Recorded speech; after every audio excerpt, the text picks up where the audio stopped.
Welcome to Neetha's ടേസ്റ്റ്ലാൻഡ്. ഞാൻ നീത രാജീവ്. നമുക്കിന്നൊരു vegetable stew ഉണ്ടാക്കിയാലോ? വെജിറ്റബിൾ സ്റ്റൂ എന്ന് പറയുമ്പോൾ എല്ലാവർക്കും ഉണ്ടാക്കാൻ അറിയാൻ പറ്റും. അറിയാത്ത ആളുകൾക്ക് വേണ്ടിയിട്ടാണ് ഞാനിതിപ്പോൾ ഷെയർ ചെയ്യുന്നത്. ഇതിലിപ്പോൾ ഞാൻ വളരെ കുറച്ച് വെജിറ്റബിൾസ് യൂസ് ചെയ്യുന്നുള്ളൂ. നമ്മുടെ വീട്ടിലുള്ള വെജിറ്റബിൾസ് ഏതൊക്കെയാണോ അത് വെച്ചിട്ട് നമുക്ക് വളരെ എളുപ്പത്തിൽ ഉണ്ടാക്കാൻ പറ്റുന്നതാണ് വെജിറ്റബിൾ സ്റ്റൂ എന്ന് പറഞ്ഞിട്ടുണ്ടെങ്കിൽ. നമുക്ക് അപ്പത്തിനും ചപ്പാത്തിക്കും പൂരി അതുപോലെ ഇടിയപ്പം എല്ലാത്തിനും നല്ല കോമ്പിനേഷനാണ് കേട്ടോ. നല്ല പാലപ്പമൊക്കെ ഉണ്ടെങ്കിൽ കൂടുതലായിട്ട് കഴിക്കാം. പാലപ്പം ഇല്ലാത്ത ആൾക്കാർക്ക് പിന്നെ നമ്മൾ സാധാരണ അപ്പം ചേർത്തിട്ട് കഴിക്കാം. നമ്മൾ വെജിറ്റബിൾ സ്റ്റൂ ചെയ്യുമ്പോൾ തേങ്ങാപ്പാൽ ചേർത്തിട്ടാണ് ചെയ്യുന്നത്. തേങ്ങാപ്പാൽ ചേർത്തിട്ട് ചെയ്യുമ്പോൾ നമ്മൾ മിൽക്ക് പൗഡർ ആഡ് ചെയ്യാതെ, കോക്കനട്ട് മിൽക്ക് പൗഡർ യൂസ് ചെയ്യാതെ നല്ല പച്ച തേങ്ങയുടെ പാലെടുത്തിട്ട് സ്റ്റൂ ഉണ്ടാക്കുകയാണെങ്കിൽ ആ സ്റ്റൂവിന് നല്ലൊരു ടേസ്റ്റ് ഉണ്ടാവും. അതുപോലെ തന്നെ നമുക്കിപ്പോൾ കാഷ്യൂനട്ട് ആഡ് ചെയ്യണമെങ്കിൽ കാഷ്യൂനട്ട് ആഡ് ചെയ്യാം. നെയ്യിൽ നമ്മുടെ സ്പൈസസ് ഒന്ന് സോട്ട് ചെയ്തെടുക്കണമെങ്കിൽ നെയ്യിൽ സോട്ട് ചെയ്തെടുക്കാം സ്പൈസസും വെജിറ്റബിൾസും. അപ്പം ഞാൻ വെളിച്ചെണ്ണയിലാണ് ചെയ്യുന്നത്. ആ തേങ്ങാപ്പാലൊക്കെ ആയതുകൊണ്ട് ഞാൻ വെളിച്ചെണ്ണയിൽ ചെയ്യുന്നേ ഉള്ളൂ. അത് നമുക്ക് ഇഷ്ടം പോലെ ചെയ്യാം കേട്ടോ. പിന്നെ നമ്മൾ ശ്രദ്ധിക്കണം എന്താണെന്ന് വെച്ചാൽ വെജിറ്റബിൾസ് ഓവർ കുക്കായി പോകരുത്. വെജിറ്റബിൾസ് ഓവർ കുക്കായി പോയിട്ടുണ്ടെങ്കിൽ നമ്മുടെ സ്റ്റൂ കാണാൻ ഭംഗി ഉണ്ടാവില്ല. അപ്പോൾ പച്ചമുളകിൻ്റെ ഒക്കെ കളർ നമ്മൾ പൊട്ടറ്റോയും ക്യാരറ്റും ഒക്കെ കുക്ക് ചെയ്യുമ്പോൾ പച്ചമുളകും കൂടെ ഒരുമിച്ച് ചേർത്തിട്ട് വേവിച്ചു കഴിഞ്ഞാൽ ആ പച്ചമുളകിന്റെ കളറും നല്ല ആ ഒരു കുക്കായ കളർ വരുമ്പോൾ അത്ര ഭംഗി ഉണ്ടാവില്ല നമ്മുടെ സ്റ്റൂവിന്. അപ്പൊ നമ്മൾ ക്യാരറ്റും പൊട്ടറ്റോയും വേവിച്ചതിന് ശേഷം മാത്രം ബാക്കിയുള്ള വെജിറ്റബിൾസ് ചേർക്കും. ഇപ്പൊ നമ്മുടെ ഓണിയൻ ആണെങ്കിലും ക്യാപ്സിക്കം ആണെങ്കിലും ഒക്കെ അധികം കുക്കിംഗ് ടൈം ഇല്ലാത്ത വെജിറ്റബിൾസ് ആണ്. പൊട്ടറ്റോയും ക്യാരറ്റും ഒക്കെ കുക്കായതിനു ശേഷം മാത്രം ഓണിയൻസും ക്യാപ്സിക്കം ഒക്കെ ചേർക്കുക. അപ്പോൾ നമുക്ക് ആ ഒരു കളറ് നമ്മുടെ സ്റ്റൂവിന് നല്ല ഭംഗിയുള്ള കളറും ഉണ്ടാവും. നമ്മുടെ വെജിറ്റബിൾസിന്റെ ആ ഒരു കളറ് നന്നായിട്ട് തന്നെ നിൽക്കും. അതുപോലെ നല്ല ടേസ്റ്റിയും ആയിരിക്കും. കഴിക്കുമ്പോൾ വെജിറ്റബിൾസ് വെന്ത് കുഴഞ്ഞു പോയിട്ടുള്ളൊരു കറി കഴിക്കാൻ അത്ര ടേസ്റ്റ് ഉണ്ടാവില്ല. അപ്പോൾ എങ്ങനെയാണ് ഈ വെജിറ്റബിൾ സ്റ്റൂ ഉണ്ടാക്കുന്നതെന്ന് എല്ലാവരും ഒന്ന് കണ്ടിട്ട് ഉണ്ടാക്കുക. തേങ്ങാപ്പാൽ ചേർത്തിട്ടുള്ള ചില കറികൾ ഉണ്ടാക്കുമ്പോൾ എരിവും ഉപ്പൊന്നും ബാലൻസ് ചെയ്യാനും പിന്നെ ഇതുപോലെ അപ്പത്തിനൊക്കെ കഴിക്കാൻ, ഇടിയപ്പത്തിന്, ഇങ്ങനെയുള്ള ചോറിനുള്ള കറികളല്ല, അല്ലാതെയുള്ള കറികൾ, നമ്മൾ പലഹാരങ്ങളുടെ കൂടെ കഴിക്കുന്ന കറികൾ ഉണ്ടാക്കുമ്പോൾ ചെറിയൊരു മധുരം കിട്ടാൻ വേണ്ടിയിട്ട് ഒരു ഇത്തിരി പഞ്ചസാര ചേർക്കാറുണ്ട്. അപ്പോൾ അത് ഇഷ്ടമുള്ള ആളുകൾ ചേർത്താൽ മതി. എല്ലാവരും ചേർക്കണം എന്നില്ല. ചേർക്കുകയാണെങ്കിൽ നമ്മുടെ കറിക്ക് കുറച്ചും കൂടി ടേസ്റ്റ് ഉണ്ടാവും. പിന്നെ കോൺഫ്ലവർ യൂസ് ചെയ്യുന്നതിന് പകരം നമുക്ക് മൈദപ്പൊടി വെള്ളത്തിൽ കലക്കിയിട്ട് അത് ആഡ് ചെയ്ത് കൊടുക്കാം നമ്മുടെ കറി തിക്കാക്കാൻ വേണ്ടിയിട്ട്. അതുപോലെ തന്നെ കാഷ്യൂ പേസ്റ്റും ആഡ് ചെയ്യാം. ഇപ്പം ഞാൻ കോൺഫ്ലവർ ആണ് യൂസ് ചെയ്യുന്നത്. അത് നമുക്ക് ഏതാണോ കൺവീനിയൻ്റ് ആയിട്ടുള്ളത് അതുപോലെ നമുക്ക് ചേർക്കാം. അപ്പോൾ ഇതെല്ലാം നോക്കിയിട്ട് എല്ലാ വെജിറ്റബിൾസും ചേർത്തിട്ട് നമുക്ക് എങ്ങനെയാണ് വെജിറ്റബിൾ സ്റ്റൂ ഉണ്ടാക്കുന്നതെന്ന് നോക്കിയാലോ.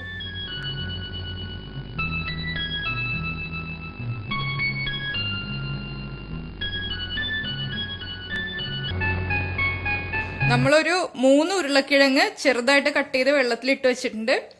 പിന്നെ നമ്മൾ എടുത്തിരിക്കുന്നത് ഗ്രീൻ പീസ് ആണ്. പിന്നെ ഓണിയൻസ് വേണം, ക്യാപ്സിക്കം, ക്യാരറ്റ്, മല്ലിയില, ഇഞ്ചി, വെളുത്തുള്ളി, ഡ്രൈ സ്പൈസസ് ആയിട്ടുള്ള സിനമൺ, ക്ലോവ്സ്, ഏലക്ക, പെപ്പർ, കോൺഫ്ലവർ, ഉപ്പ്, പച്ചമുളക്. പിന്നെ നമ്മൾ തേങ്ങയുടെ 1-ാം പാലും 2-ാം പാലും എടുത്തിട്ടുണ്ട്. പിന്നെ വെളിച്ചെണ്ണ ആവശ്യമുണ്ട്. ഇപ്പോൾ വെളിച്ചെണ്ണയിൽ ചെയ്യാൻ താല്പര്യമില്ലാത്ത ആളുകൾക്ക് സൺഫ്ലവർ ഓയിലോ നെയ്യിലോ അത് നമ്മുടെ ഇഷ്ടം അനുസരിച്ചിട്ട് ഏതിൽ വേണമെങ്കിലും ചെയ്യാം. ആദ്യം നമുക്ക് നമ്മുടെ വെജിറ്റബിൾസ് ഒന്ന് എണ്ണയിൽ നന്നായിട്ട് സോട്ട് ചെയ്തെടുക്കാം. നമ്മളിപ്പോൾ ഒരു കുക്കറിലാണ് സ്റ്റൂ റെഡിയാക്കുന്നത്. എന്താണെന്ന് വെച്ചിട്ടുണ്ടെങ്കിൽ എല്ലാ കാര്യങ്ങളും കൂടെ ഒരു പാത്രത്തിൽ തന്നെ ചെയ്യാന്നുള്ള രീതിയിലാണ് ഞാൻ കുക്കർ എടുത്തിരിക്കുന്നത്. നമുക്ക് ആദ്യം കുക്കർ ചൂടായി വരുന്നുണ്ട്. നമുക്ക് കുക്കറിലേക്ക് വെളിച്ചെണ്ണ ചേർക്കാം. നെയ്യിൽ ചെയ്യണം എന്നുള്ള ആളുകൾ നെയ്യ് ചേർക്കുക. ഞാൻ വെളിച്ചെണ്ണയിൽ ചെയ്യുന്നതുകൊണ്ടാണ് വെളിച്ചെണ്ണ ചേർക്കുന്നത്. കുറച്ച് മതി, അധികം വേണ്ട. ഇതിലേക്ക് നമ്മൾ ഒരു 5 ഏലക്ക, അതുപോലെ തന്നെ 5 ഗ്രാമ്പു, ഇതുപോലെ 2 ചെറിയ പീസ് സിനമണാണ് എടുത്തിരിക്കുന്നത്. അത് നമ്മുടെ മസാല, നമുക്ക് എത്ര മസാല വേണം അതനുസരിച്ചിട്ട് നമുക്ക് സ്പൈസസിന്റെ അളവ് കൂട്ടാം. ഇതിപ്പോൾ ഞാൻ ചെയ്തത് എന്താണെന്ന് വെച്ചിട്ടുണ്ടെങ്കിൽ ഇത്രയും ഇൻഗ്രീഡിയൻസും പിന്നെ 2 ടീസ്പൂൺ കുരുമുളകും ചേർത്തിട്ട് നന്നായിട്ട് വാഷ് ചെയ്തതിന് ശേഷം കുറച്ച് സമയം വെള്ളത്തിൽ ഇട്ട് വെച്ചു ഒരു ചെറിയ ബൗളില്. അപ്പൊ എന്താണെന്ന് വെച്ചാൽ മണ്ണുണ്ടെങ്കിൽ ആ ഒരു ചില സമയത്ത് നമ്മൾ സ്റ്റൂ ഉണ്ടാക്കുമ്പോൾ ഒരു മണ്ണ് കടിക്കുന്ന ഒരു അവസ്ഥ ഉണ്ടാവാറുണ്ട്. അപ്പൊ ഈ സ്പൈസസിൽ ചെറുതായിട്ട് മണ്ണിന്റെ തരി ഉണ്ടാവാറുണ്ട്. വളരെ നൈസായിട്ട് ഉണ്ടാവുള്ളൂ. അപ്പൊ അത് കടിക്കാൻ നമുക്ക് അത്ര ടേസ്റ്റ് ഉണ്ടാവില്ല. നമ്മുടെ സ്റ്റൂവിനും നല്ല ടേസ്റ്റ് വരില്ല. അപ്പൊ അതുകൊണ്ട് ഞാൻ കുറച്ച് സമയം വെള്ളത്തിൽ ഇട്ട് വെച്ചിട്ട് 2-3 പ്രാവശ്യം കഴുകി എടുത്തിട്ടുണ്ട്. അങ്ങനെ നമ്മുടെ എല്ലാ സ്പൈസസും വെള്ളത്തിൽ സോക്ക് ചെയ്തിട്ട് കഴുകി എടുത്തതാണിത്. ഇതാണ് ഇപ്പോൾ ഞാൻ എണ്ണയിലേക്ക് ഇടാൻ പോകുന്നത്.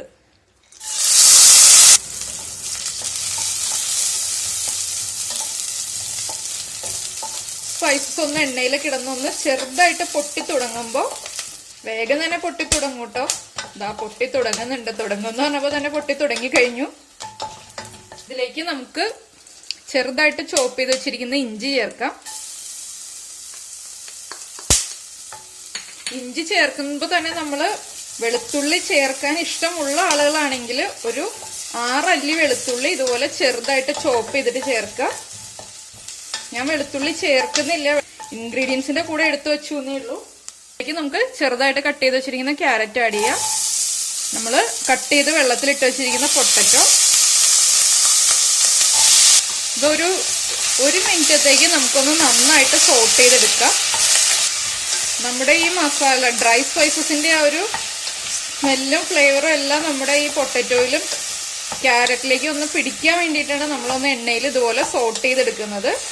ഇങ്ങനെ ചെയ്യാതെയും ചെയ്യാം, പക്ഷെ ഞാൻ ഇങ്ങനെ ചെയ്തിട്ട് ചെയ്യുമ്പോഴാണ് നമ്മുടെ സ്റ്റൂവിന് നല്ല ടേസ്റ്റ് കിട്ടുന്നത്.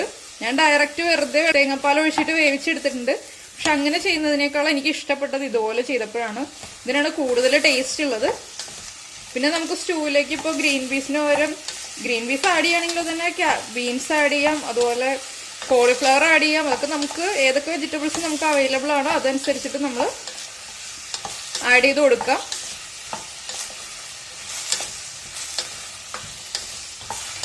ഞാനിതിപ്പോൾ നല്ല ഹൈ ഫ്ലെയിമിൽ വെച്ചിട്ടാണ് 1 മിനിറ്റത്തേക്ക് ഒന്ന് സോട്ട് ചെയ്തെടുക്കുന്നത്. നമുക്ക് ഈ വെജിറ്റബിൾസ് നമ്മൾ ചട്ടിയിൽ വെച്ചിട്ട് വേവിച്ചെടുക്കുകയാണെങ്കിൽ കൂടുതൽ ടേസ്റ്റ് ഉണ്ടാവും. അപ്പോൾ എല്ലാ വെജിറ്റബിൾസും വേറെ വേറെ വേവിച്ചെടുക്കേണ്ടി വരും. ഇതാകുമ്പോൾ നമുക്ക് എളുപ്പത്തിൽ തന്നെ കുക്കറിൽ ചെയ്യാൻ പറ്റും. അതുകൊണ്ടാണ് ഞാനിപ്പോൾ ഒന്ന് കുക്കറിൽ ചെയ്യുന്നത്. ഇല്ലെങ്കിൽ വെജിറ്റബിൾസ് എല്ലാം വേറെ വേറെ വേവിച്ചെടുക്കുകയാണ് ചെയ്യുന്നത്. അല്ലെങ്കിൽ പിന്നെ നമ്മൾ ഇതുപോലെ തന്നെ ഒരു ചട്ടിയിൽ എണ്ണ ചൂടാക്കിയതിന് ശേഷം സ്പൈസസ് ഒന്ന് പൊട്ടി വരുമ്പോഴത്തേക്ക് അതിൽ ക്യാരറ്റ് ചേർത്തിട്ട് സോട്ട് ചെയ്യുക. അത് ഒന്ന് അതിൽ കുറച്ച് തേങ്ങാപ്പാൽ ഒഴിച്ച് അത് നന്നായിട്ട് കുക്ക് ചെയ്ത് വരുമ്പോൾ പിന്നെ നമ്മൾ ഓരോ വെജിറ്റബിൾസ് ആയിട്ട് ആഡ് ചെയ്ത് വേവിച്ചെടുക്കണം. അപ്പോൾ കുറേ സമയം പോവും. അപ്പോൾ സമയമുള്ളപ്പോൾ നമുക്ക് അതുപോലെ ചെയ്യാം, ഇല്ലെങ്കിൽ ഇതുപോലെ ചെയ്തെടുക്കാം.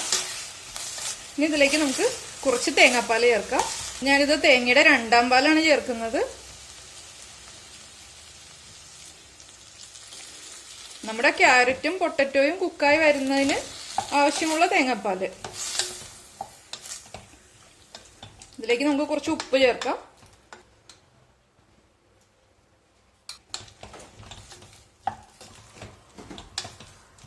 എല്ലാ വെജിറ്റബിൾസും ഒരുമിച്ചിട്ടിട്ട് നമ്മൾ വേവിക്കരുത്. ഇപ്പൊ നമ്മുടെ ഓണിയൻ ആണെങ്കിലും ക്യാപ്സിക്കം ഒക്കെ ഇട്ട് കഴിഞ്ഞിട്ടുണ്ടെങ്കിൽ അത് വല്ലാതെ അങ്ങ് കുഴഞ്ഞു പോകും, ചിലപ്പോൾ കാണാനേ കിട്ടില്ല. അപ്പൊ അതുകൊണ്ട് ഈ കുക്കിംഗ് ടൈം കൂടുതലുള്ള വെജിറ്റബിൾസ് നമ്മൾ ആദ്യം വേവിച്ചെടുക്കുക. ഇതിന് നമുക്ക് അടച്ചു വെച്ചിട്ട് 1 വിസിൽ വന്നു കഴിയുമ്പോൾ ഫ്ലെയിം ഓഫ് ചെയ്യാം. ഇപ്പോൾ ഇതാ നമ്മൾ കുക്കർ ഓപ്പൺ ചെയ്തിട്ടുണ്ട്. നമ്മുടെ ക്യാരറ്റും പൊട്ടറ്റോയും നന്നായിട്ട് കുക്കായിട്ടുണ്ട്. നമ്മൾ ഒഴിച്ചിരുന്ന തേങ്ങാപ്പാലൊക്കെ നന്നായിട്ട് വറ്റി കഴിഞ്ഞു.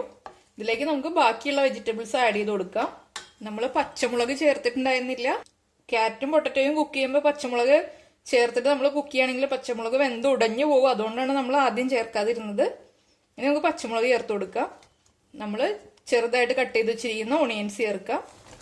ഫ്രോസൺ ഗ്രീൻ പീസ് ഇല്ല എന്നുണ്ടെങ്കിൽ നമ്മൾ സാധാരണ ഗ്രീൻ പീസ് ഇപ്പോൾ രാവിലെയാണ് കറി റെഡിയാക്കുന്നതെങ്കിൽ നമ്മൾ തലേ ദിവസം വെള്ളത്തിലിട്ടിട്ട് വേവിച്ചിട്ട് ചേർത്താൽ മതി.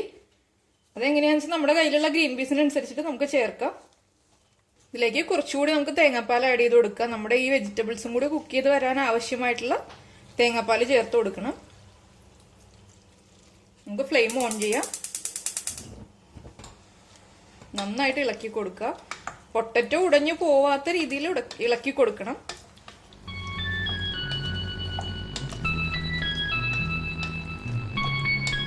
അത് തന്നെ നമ്മുടെ സ്റ്റൂ കാണുമ്പോൾ തന്നെ നല്ല കളർഫുൾ ആണ്. ക്യാരറ്റിന്റെ കളറും ഗ്രീൻ പീസും ഓണിയൻസും എല്ലാം ചേർന്നിട്ട് ഇനി ഇതൊന്ന് നന്നായിട്ട് കുക്കായി വരട്ടെ. നമ്മുടെ ഓണിയൻസ് ഒക്കെ ഒന്ന് ട്രാൻസ്പെറന്റ് ആയാൽ മതി, നന്നായിട്ട് കുക്കായി പോകരുത്. നമുക്ക് അടച്ചു വെക്കുക. നമ്മൾ ടൈറ്റ് ആയിട്ട് അടച്ചു വെക്കരുത്. ചെറിയൊരു ഗ്യാപ്പ് ഇട്ടിട്ട് കുക്കർ അടച്ചു വെക്കുക. ഇതൊന്ന് വെന്ത് വരട്ടെ.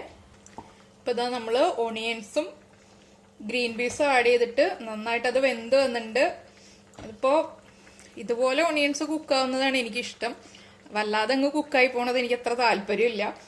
ഗ്രീൻ പീസ് ആണെങ്കിലും കറക്റ്റ് ആയിട്ട് വെന്തിട്ടുണ്ട്. ഗ്രീൻ പീസ് ഓണിയൻസും ആഡ് ചെയ്തതിന് ശേഷം തേങ്ങാപ്പാൽ ആഡ് ചെയ്തു. അത് നന്നായിട്ട് തിളച്ചു കഴിഞ്ഞിട്ട് ഒരു 4 മിനിറ്റ് ഞാൻ ഫ്ലെയിം കുറച്ച് വെച്ചിട്ട് കുക്ക് ചെയ്തു. ഇപ്പൊ അത് കറക്റ്റ് ആയിട്ട് വെന്തിട്ടുണ്ട്. ഇതിലേക്ക് നമുക്ക് കട്ട് ചെയ്ത് വെച്ചിരിക്കുന്ന ക്യാപ്സിക്കം ചേർക്കാം. ക്യാപ്സിക്കം ഒക്കെ ചേർത്ത് കഴിഞ്ഞിട്ടുണ്ടെങ്കിൽ വല്ലാതെ അങ്ങ് കുക്കായി പോകരുത്. ക്യാപ്സിക്കത്തിന്റെ ഒരു ക്രഞ്ചിനെസ് നമ്മുടെ കറിക്ക് എപ്പോഴും ആവശ്യമാണ്. ഇതിലേക്ക് നമുക്ക് കുറച്ചുകൂടി ഉപ്പ് ആഡ് ചെയ്യാം. നമ്മൾ ആദ്യം പൊട്ടറ്റോയ്ക്കും ക്യാരറ്റിനും ആവശ്യമുള്ള ഉപ്പ് മാത്രമേ ചേർത്തിട്ടുണ്ടായിരുന്നുള്ളൂ. ഇപ്പൊ ബാക്കിയുള്ള വെജിറ്റബിൾസ് ചേർത്തതിന് ശേഷം നമ്മൾ എപ്പോഴാണ് ഉപ്പ് ആഡ് ചെയ്ത് കൊടുക്കുന്നത്. നമ്മൾ കുറച്ച് തേങ്ങാപ്പാൽ മാറ്റി വെച്ചിട്ടുണ്ട്. 2 പാലാണ് ഇപ്പൊ ഇതിരിക്കുന്നത്. തേങ്ങാപ്പാലിലേക്ക് നമുക്ക് കുറച്ച് കോൺഫ്ലവർ ചേർത്തിട്ട് മിക്സ് ചെയ്തെടുക്കാം.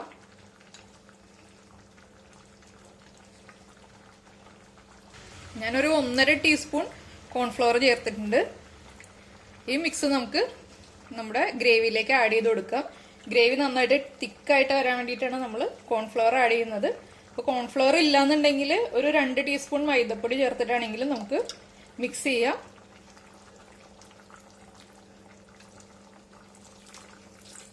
ഫ്ലെയിം കൂട്ടി വെക്കണം.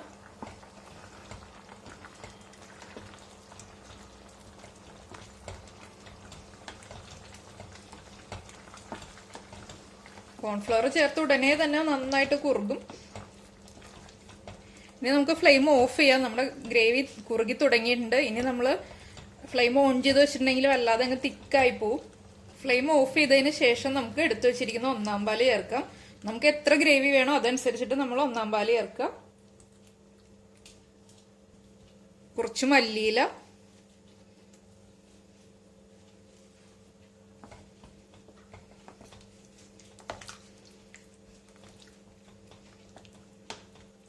ഇതിലേക്ക് ഇപ്പൊ നമുക്ക് കാഷ്യൂനട്ട് ചേർക്കണമെങ്കിൽ കാഷ്യൂനട്ട് ചേർക്കാം. ഇപ്പൊ കോൺഫ്ലവറിനും മൈദപ്പൊടിക്കും പകരം കാഷ്യൂനട്ട് അരച്ചിട്ട് ചേർക്കാം, അല്ലെങ്കിൽ കാഷ്യൂനട്ട് സ്പ്ലിറ്റ് ചെയ്തിടാം. അതെങ്ങനെ വേണമെങ്കിലും നമുക്ക് ചെയ്യാം. പിന്നെ നമ്മളിപ്പോ ഇതിൽ പെപ്പറും സിനമണും എല്ലാം കാണാൻ പറ്റും, ഏലക്കെല്ലാം കാണാൻ പറ്റും നമുക്കിപ്പോ കറി സെർവ് ചെയ്യുമ്പോൾ. അത് നമുക്കിപ്പോ താല്പര്യം ഇല്ലാന്നുണ്ടെങ്കിൽ അത് നമ്മൾ എടുത്ത് മാറ്റിയാൽ മതി. എങ്ങനെ വേണമെങ്കിലും ചെയ്യാം നമുക്ക്. പക്ഷെ അതൊക്കെ കിടക്കുമ്പോഴാണ് നമ്മുടെ കറി കാണാനൊരു ഭംഗി ഉണ്ടാവുള്ളൂ. ഞാനിതിന്റെ ഉപ്പൊന്ന് നോക്കട്ടെ എങ്ങനെയുണ്ടെന്ന്. കുറച്ചുകൂടി ഉപ്പ് ആഡ് ചെയ്ത് കൊടുക്കാൻ പോവാണ്. കുറച്ച് ഉപ്പ് കുറവാണ്. അതുപോലെ തന്നെ ഞാൻ സ്റ്റൂ ഉണ്ടാക്കുമ്പോൾ ചേർക്കുന്ന ഒരു കാര്യമുണ്ട്. അത് ഓപ്ഷണലാണ്. ഇഷ്ടമുണ്ടെങ്കിൽ മാത്രം ചേർത്താൽ മതി. നമ്മൾ തേങ്ങാപ്പാലും എല്ലാം ചേർത്തിട്ട് ഉണ്ടാക്കുമ്പോൾ ഒരു വളരെ കുറച്ച് ഷുഗർ ആഡ് ചെയ്ത് കൊടുത്തിട്ടുണ്ടെങ്കിൽ നല്ല ടേസ്റ്റാണ് നമ്മുടെ സ്റ്റൂവിന്. നമ്മൾ പ്രത്യേകിച്ച് അപ്പത്തിൻ്റെ ഒക്കെ കൂടെ കഴിക്കുമ്പോൾ ചെറിയൊരു മധുരം, വല്ലാതെ മധുരം ഉണ്ടാവില്ല, നേരിയ മധുരം ഉണ്ടാവുള്ളൂ. പക്ഷെ എരിവുള്ള കറി ആയതുകൊണ്ട് അത്യാവശ്യം ചെറിയ എരിവുണ്ട് നമ്മുടെ സ്റ്റൂവിന്. ആ ഒരു ടേസ്റ്റ് കൂട്ടും നമ്മൾ കുറച്ച് ഷുഗർ ആഡ് ചെയ്ത് കഴിഞ്ഞിട്ടുണ്ടെങ്കിൽ. കുറച്ച് ഷുഗർ ആഡ് ചെയ്ത് കൊടുക്കാം. ഏകദേശം ഒരു 1/4 ടീസ്പൂൺ ഷുഗർ ആഡ് ചെയ്ത് കൊടുക്കാം. നന്നായിട്ട് മിക്സ് ചെയ്യുക. കണ്ടോ, നല്ല കളർഫുൾ ആയിട്ടുള്ള സ്റ്റൂ റെഡി ആയിട്ടുണ്ട്.